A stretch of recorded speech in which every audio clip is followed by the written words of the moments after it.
Tatlo. Tatlo. Tatlo. Mali. Ano yan?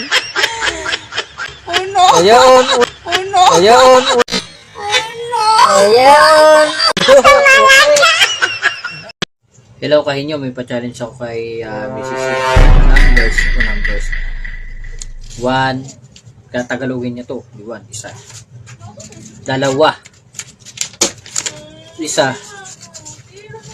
Dalawa.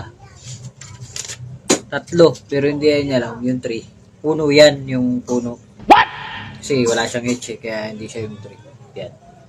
Tingnan natin guys kung ano yung sagot niya. Eto na guys. Tingnan mo. Challenge ako sa'yo. Tatagalogin mo lang to.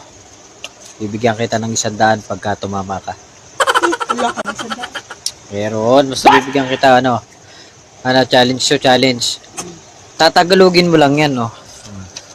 Mga English yan. Number lang naman yan, tatagalogin mo. Pagka tumaba ka, may 100 ka sa akin. O, game na. Ang game, o. Kailan mabilis ha? O, game. Isa. Isa. Dalawa. Isa. Baling ka. Dalawa. O, yan ha. Baling ka. Tatlo. Tatlo. Tatlo. Mali. Ano yan? Uno. Ayun. Uno.